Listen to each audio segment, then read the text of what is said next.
This is No BS Job Search Advice Radio, episode 1539. Yay!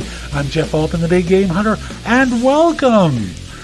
This is a show about negotiation, and most of you are afraid to negotiate. It doesn't matter where you are in your life, negotiation, like big taboo. Ooh, I can't do that.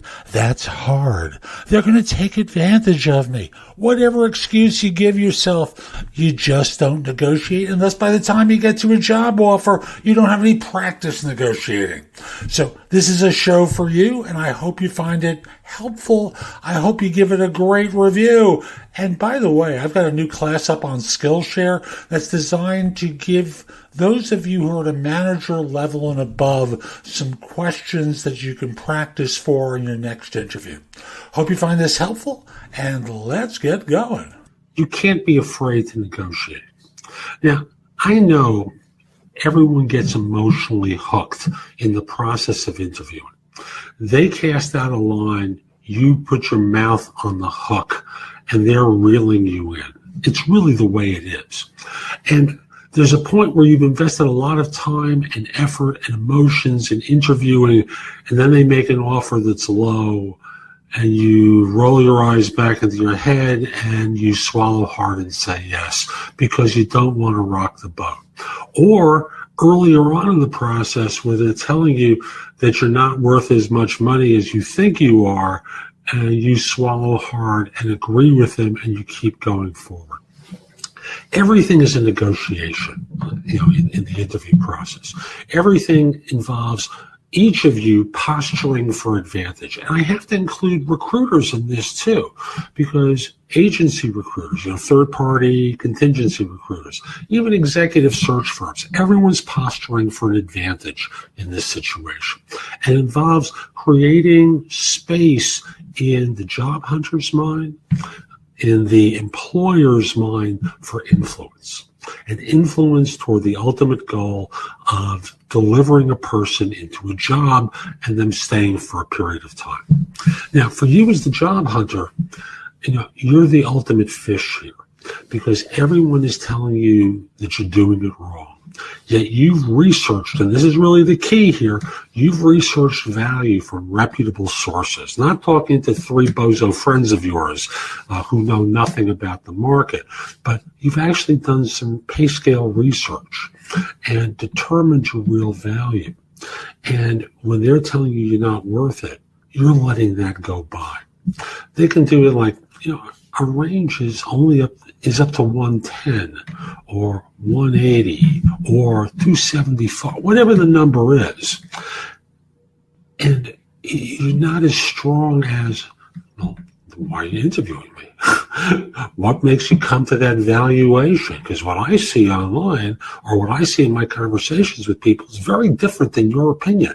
Perhaps your opinion is incorrect. And back, because I see my value as being 310 or 195 or 135, whatever the number is. It's very clear to me that with my number of years of experience and how I match up with this role, my number is not incorrect. It's your number that's incorrect. See, what they're trying to do is to tell you that you're wrong and you need to rethink your position.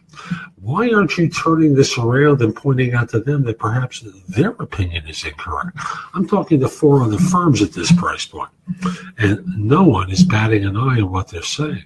Have you considered that perhaps your number was conceived, I wouldn't use this language, you pulled it out of your ass?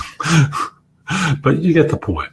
So don't be afraid, because the worst that can happen is you'll interview someplace else where they will give you the money.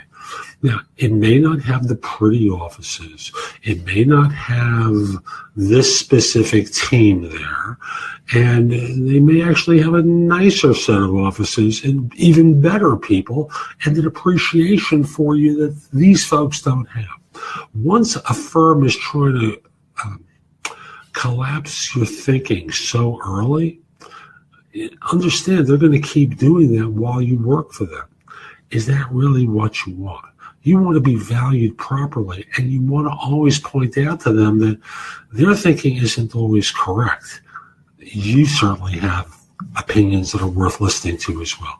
So that's today's show. I hope you found it helpful. And if you did, here are a few more ways to get more from me.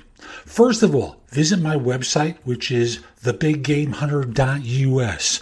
I have more than 6,000 blog posts there that you can watch, listen to, or read that will help you find your next job.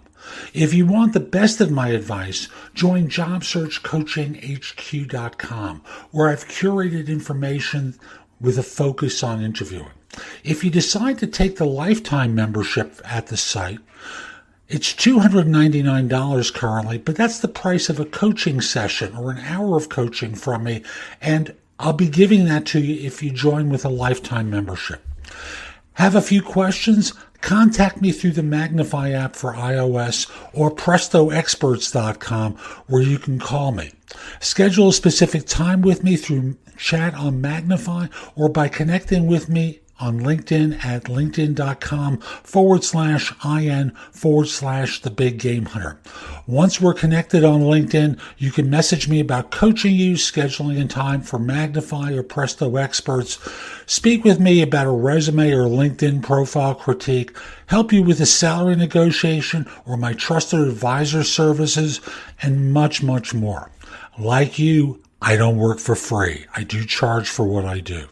You can take my classes on Skillshare and become a premium member using the link in the show notes and receive 2 months for free instead of just the one that the site offers. Skillshare offers thousands and thousands of courses, not just simply mine, on a host of different subjects that can help you in many different ways. Lastly, join my group on Facebook called Career Angles. It's free to the first 250 people who join and is focused on helping you do better at work. Information is shared daily, and we're attempting to build a supportive group there. Ask to join. I'm not letting recruiters in at this point. So I'll be back tomorrow with more, and in the meantime, I hope you have a great day. Be great!